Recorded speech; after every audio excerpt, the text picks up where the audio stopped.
लहरों से डरकर नौका पार नहीं होती, कोशिश करने वालों की हार नहीं होती। प्यारे मित्रों, अभी हम लोग कबीर ग्रंथावली पढ़ रहे हैं जो श्याम सुंदर दास द्वारा संपादित है, जिसमें हम लोगों ने पहली वीडियो में गुरु को अंग पढ़ा। अगर आप लोगों ने नहीं देखा हो तो जाकर देख लें, क्योंकि मैंने उनकी प्लेलिस्ट बना रखी है। दूसरा अंग है सुमिरन को अंग। सुमिरन शब्द स्मरण का तद्भव रूप है, अर्थात स्मृति का तद्भव रूप है सुमिरन।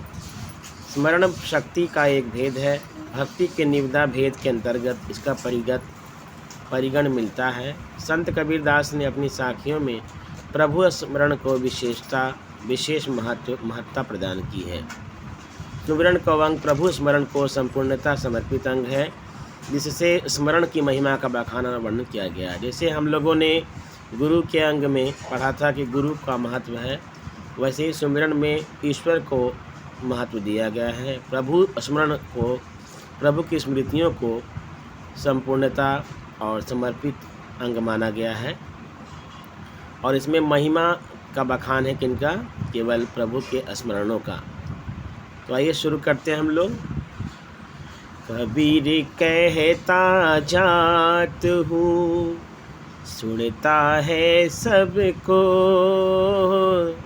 राम कहे भला होएगा, नहीं तर भला न होए कबीरा, नहीं तर भला न होए। भला कल्याण, नहीं तर अर्थात अन्यथा। कबीर कहते हैं कि मैं कहता जाता हूँ और सब कोई सुनते हैं। मेरा विश्वास है कि राम कहने से ही कल्याण होगा, अन्यथा कल्याण नहीं हो सकता। इसमें आचरण पर बल दिया गया है। कबीर कहे मैं कथी गया ब्रह्म महेश, राम नाम सत्य सार है, सब काहूँ उपदेश कबीरा, सब काहूँ उपदेश। कथी अर्थात कह, नाव अर्थात नाम, सत्सार अर्थात सार तत्व। कबीर कहते हैं कि मैंने कहा, ब्रह्मा और शंकर ने कहा, और सभी का यही उपदेश है कि राम नाम ही सार स्मरण पर सबका अधिकार है। तिलकिति हूँ लोक में, राम नाम निज सार, जन कबीर मस्तक दिया, शोभा अधिक अपार कबीरा, शोभा अधिक अपार। तत् अर्थात तत्व, तिलक अर्थात उत्तम श्रेष्ठ। तीनों लोकों में राम नाम तत्व ही श्रेष्ठ है। राम का नाम ही अपना भी सार तत्व है। उस राम नाम को कबीर ने अपने माथे पर धारण कर लिया, जिससे सौंदर्य बढ़ गया। तिलक किसी की आस्था और विश्वास का केंद्र है। इसको धारण करने से चक्र का व्यक्तित्व और मस्तक का सौंदर्य बढ़ जाता है। भक्ति भजन हरि नाम है, यूजा दुख अपार, मनसा वाचा क्रमणा, कबीर सुमिरन सार कबीरा, कबीर सुमिरन सार। मनसा मन से, वाचा वचन से, कर्मणा अर्थात कर्म से। परमात्मा की भक्ति और उनके नाम का भजन अर्थात स्मरण ही सार तत्व है। इसके अतिरिक्त अन्य बातें अपार दुख हैं। कबीर कहते हैं कि मन से, वचन से और कर्म से परमात्मा का स्मरण ही जीवन का सार तत्व है। कबीर सुमिरन सार है और सकल जंजाल, आदि आंति सब सोधिया, दूजा देखो काल कबीरा, दूजा देखो काल। सोधिया खोजा, दूजा दूसरा। कबीर कहते हैं कि प्रभु का स्मरण ही सार तत्व है और सारी चीज़ें जंजाल अर्थात जो माया में लिप्त करने वाली हैं आदि अंत सब खोज कर ज्ञान लिया है कि अन्य सारी चीज़ें व्यक्ति को नष्ट करने वाली हैं। जयंता तो हरि नाव की और न चिंता दास, जे कुछ चितवै राम बिन सोई काल को पास। कबीरा सोई काल को पास। चयंता अर्थात चिंता या चिंतन, पास पास। कबीर कहते हैं मैं तो हरि नाम का चिंतन करता हूँ, मुझे अन्य किसी बात की चिंता नहीं है। कबीर यह भी मानते हैं कि व्यक्ति राम के अतिरिक्त जो चिंतन करता है वह सारा चिंतन काल के पास अर्थात जाल के समान है। अर्थात राम नाम से व्यक्ति को भक्ति और मुक्ति मिलती है तथा अन्य वस्तुओं के चिंतन से सांसारिक आसक्तियाँ पैदा होती हैं।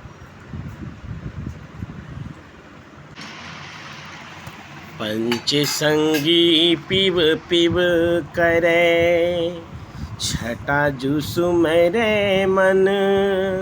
आई सूत कबीर की, पाया राम रतन रे। कबीरा पाया राम रतन। पंच पांच ज्ञानेंद्रियाँ अर्थात नेत्र, कान, नाक, जिह्वा, स्पर्श, जू जो श्रुति स्मृति। प्रभु नाम का विस्मरण हो गया है, कबीर को प्रभु स्मृति आ गई है। परिणामतः नेत्र, कान, नाक, जिह्वा, स्पर्श आदि पांच ज्ञानेंद्रियाँ तथा छठी मन पीव पीव की रट करने लगे। इस स्मरण से साधक शिष्य को राम की प्राप्ति हो गई। मेरा मन सुमिरै राम को, मेरा मन राम ही आही। अब मन राम ही है रहया, शीस नवावो काहि। कबीरा शीस नवावो काहि। मेरा मन राम का स्मरण करता है, स्मरण करते करते मेरा मन राम राम हो गया। जब मन स्वयं राम हो गया तब किसके सामने शीश झुकाया जाए। तद्गुण अलंकार का प्रयोग है। तू तू करता तू भया, मुझ में रही ना हूँ। वारी फेरी बली गई, जित देखो तित तू रे। कबीरा जित देखो तित तू। वारी बलिहारी, फेरी चक्कर। कबीर कहते हैं तू तू करते हुए मैं तू हो गया और मुझसे मेरापन अर्थात मेरा अस्तित्व, अहम भाव खत्म हो गया। मैंने तुझ पर अपने को न्यौछावर कर दिया और त्रिधर देखता हूँ अर्थात जिधर देखता हूँ उधर तू ही दिखाई पड़ता है। अहम का पूर्ण त्याग शक्ति के लिए आवश्यक है। इसका उद्भावन इस साखी में किया गया है। तद्गुण अलंकार का प्रयोग है। कबीर निर्भय राम जपी, जब लग दीवै बाती। तेल छटया बाती बुझी, तब सोवेगा दिन राति। कबीरा सोवेगा दिन राति। निर्भय निर्भय, दिवय दिया अर्थात शरीर, बाती यानी बाती प्राण, तेल क्षमता या शक्ति। कबीर कहते हैं जब तक शरीर रूपी दीपक में प्राण रूपी बाती है तब तक निर्भय होकर राम का जप करो। जब तेल अर्थात क्षमता या शक्ति क्षीण होने पर प्राण रूपी बाती बुझ जाएगी तब तो दिन रात सोएगा ही। रूपातिशयोक्ति अलंकार का प्रयोग है। कबीर सूता क्या करे, जागी न जपै मुरारी। एक दिनों भी सोवया, लंबे पाँव पसारी। कबीरा लंबे पाँव पसारी। सूता सोते हुए, मुरारी मूर नामक राक्षस को मारने वाले कृष्ण। कबीर से अपने को या जीव को संबोधित करते हुए कहते हैं कि तू अज्ञान की नींद में सोते हुए क्या कर रहा है? जग कर मुरारी अर्थात परमात्मा का जप क्यों नहीं करता? एक दिन तो तुझे लंबे पैर करके नित्य निद्रा में यानी मृत्यु में सोना ही होगा। पर्यायोक्ति अलंकार का प्रयोग है, जीव मात्र को जगाने का प्रयास किया गया है। कबीर सूता क्या करे, राह न देखे जागी, जाका संग ते बिछुड़या, ताही के संग लागी कबीरा, ताही के संग लागी। बिछुड़या था बिछुड़ गया है। कबीरदास कहते हैं कि हे जीव, तू सोया हुआ क्या कर रहा है? जाकर क्यों नहीं देखता? जिस प्रभु से अलग हो गया है उसी के साथ क्यों नहीं लगता? कबीर ने माया से जीव को अलग रहकर प्रभु नाम जप का उपदेश इस साखी में दिया है। कबीर सूता क्या करे, उठी न रोवे दुख, जाका बासा गोर में, सो क्यों सोवे सुख रे कबीरा, सो क्यों सोवे सुख। वासा निवास, गोर अर्थात कब्र। कबीर कहते हैं हे जीव, तू सोया हुआ क्या कर रहा है? उठकर जाकर अपने प्रभु के समक्ष अपने दुखों का निवेदन क्यों नहीं करता? यह बात समझ में नहीं आती कि जिसका निवास कब्र में है वह सुखपूर्वक क्यों कर सोता है। अर्थांतर न्यास अलंकार का प्रयोग है। कबीर सूता क्या करे, गुण गोविंद के गाई, तेरे सिर पर जम खड़ी, खर्च कदे का खाई कबीरा, खर्च कदे का खाई। गाद अर्थात गाइए, जम अर्थात काल अर्थात यमराज, कदे यानी कदा यानी कथी का, खर्च दैनिक खर्चा दैनिक भोजन।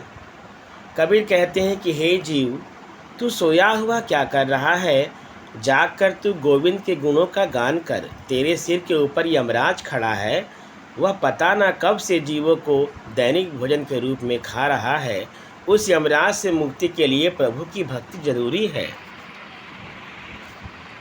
कबीर सूता क्या करे, सूतो होई आकाज, ब्रह्मा का आसे खिसया, सुनत काल की गाज कबीरा, सुनत काल की गाज। अकाल नुकसान, गाज यानी गर्जन। कबीर कहते हैं हे मनुष्य, तू सोया हुआ क्या कर रहा है? अज्ञान की निद्रा में सोते रहने से बड़ा नुकसान होता है।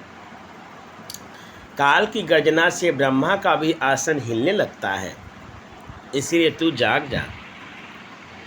कबीर ने कहा है कि काल यानी यमराज बड़ा शक्तिशाली है, उसकी शक्ति से सारे अतिक्रांत हैं यानी डरे हुए हैं। यहाँ तक कि ब्रह्मांड का निर्माण करता ब्रह्म भी उससे बच नहीं सका है। मामूली जीवों की क्या हैसियत। अतः उसका ग्रास बनने से पहले मनुष्य को राम नाम जप में लीन हो जाना चाहिए, जिससे उसे मुक्ति मिल जाए। केसौ कही कही कूकिए, नौ सोइए असरार, राति दिवस कै कूकणा, कमत कबहू लगे पुकार कबीरा, कबहू लगे पुकार। कसौ यानी केशव, कूकिए जप कीजिए, असरार। हे जीव, प्रभु नाम को सदा पीड़ित स्वर से पुकारते रहो, हठ पूर्वक सोते ना रहो। रात दिन की असर्थ पुकार से हो सकता है कि तुम्हारी पुकार प्रभु तक पहुंच जाए। पुकार न्यायालय से संबंधित शब्द है। कचहरी में पुकार होता है, इसमें गंभीर अर्थ निहित है।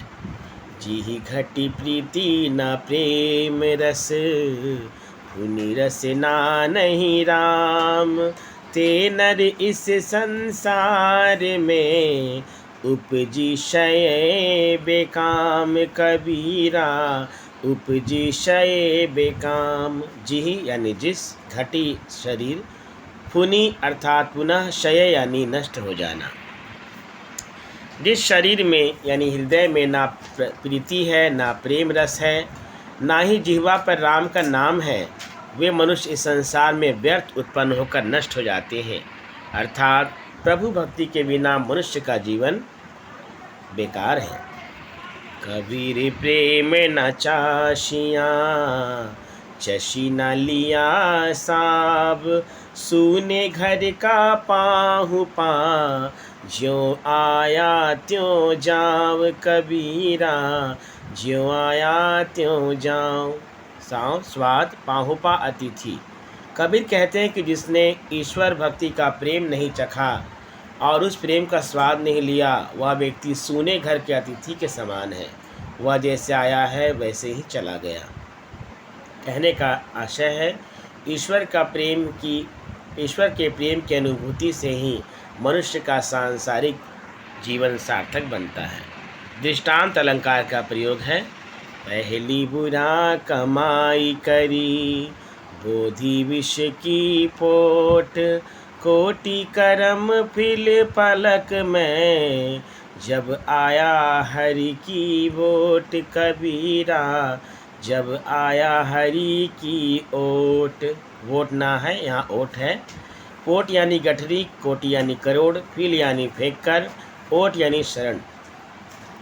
पहले बुरे कार्य करके मनुष्य ने जो विष की गठरी बांध रखी है, वह जब प्रभु की शरण में जाता है तब पल मात्र में करोड़ों पाप कर्मों को फेंक कर शुद्ध हो जाता है। कर्म 3 प्रकार के माने गए हैं: संचित, क्रियमाण और प्रारब्ध। संचित कर्मों से मुक्ति प्रभु की शरण में जाने से मिलती है। कभी इन्हीं संचित कर्मों से मुक्ति की बातें करते हैं।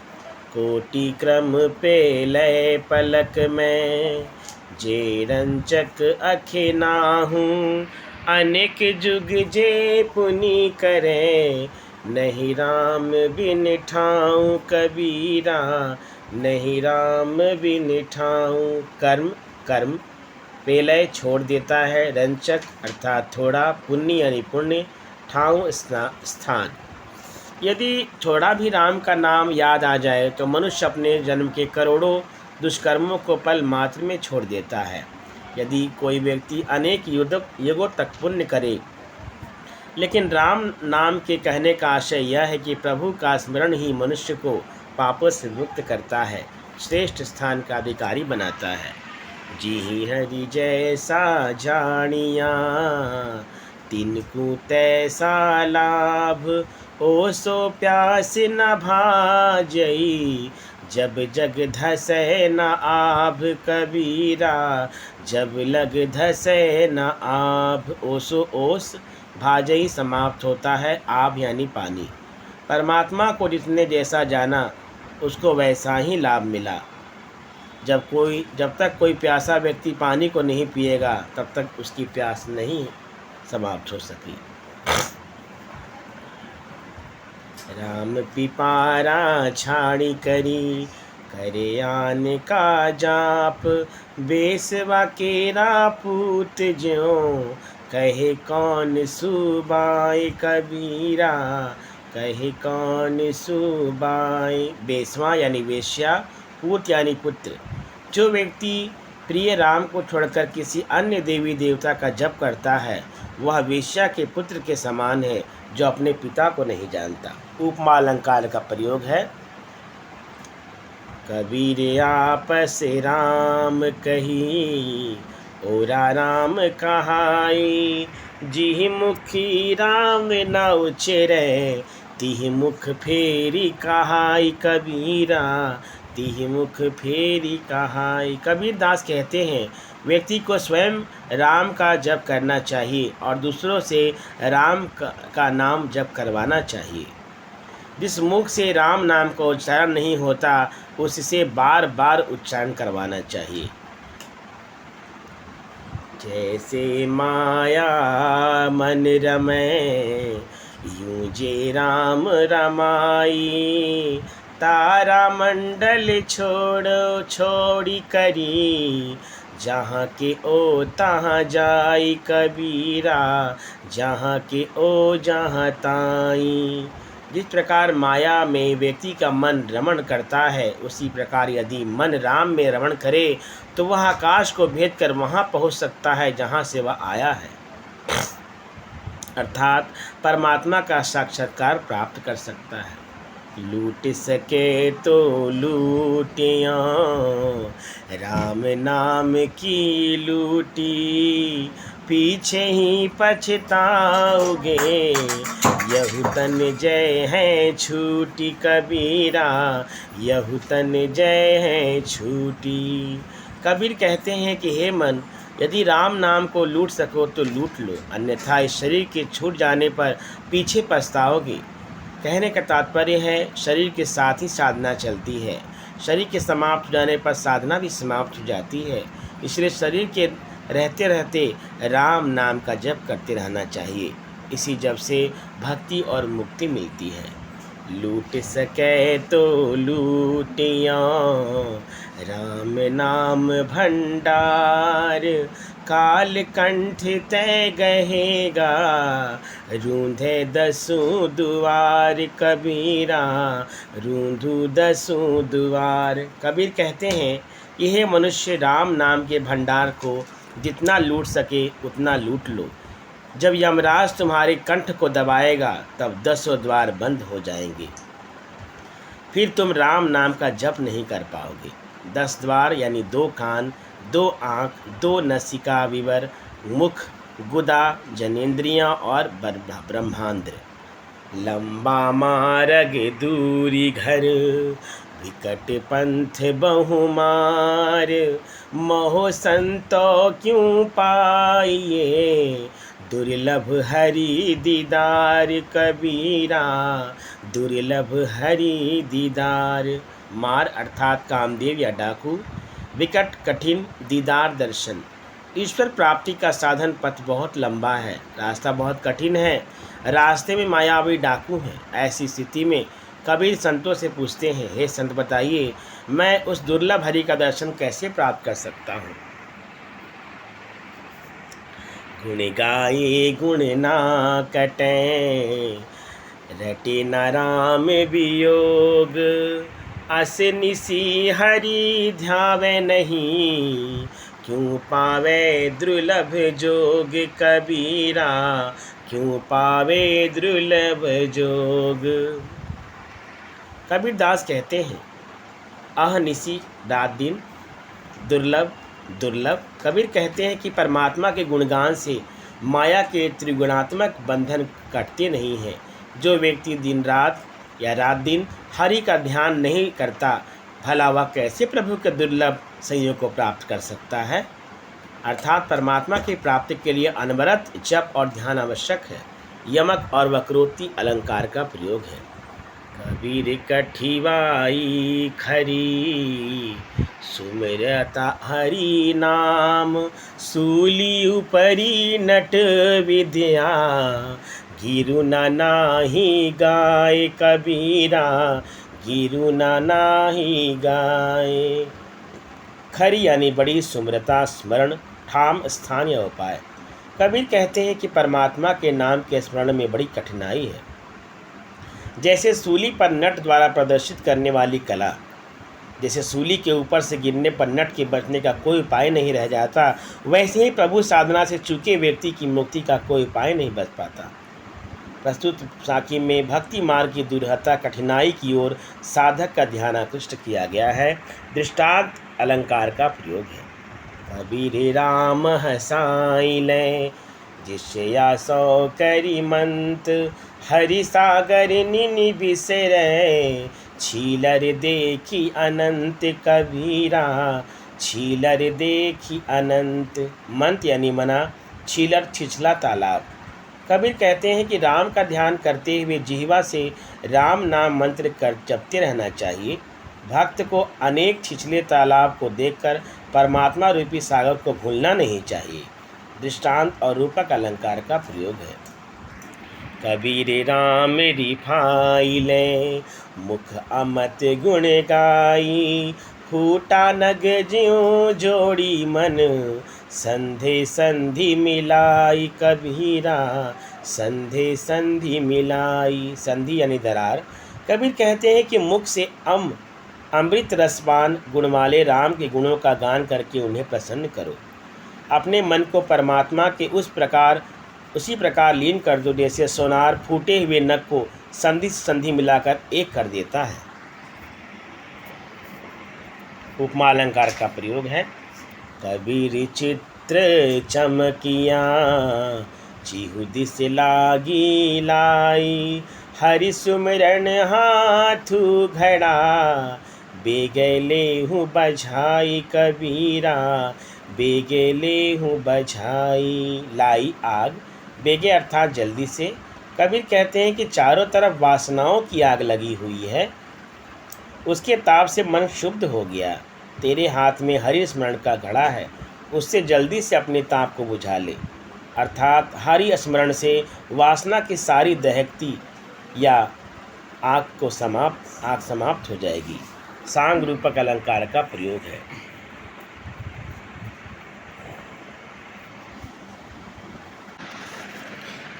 प्यारे मित्रों, तो ये हमारा जो गुरु का अंग है ये भी समाप्त होता है। अगली वीडियो में हम लोग आगे पढ़ेंगे विरह को अंग।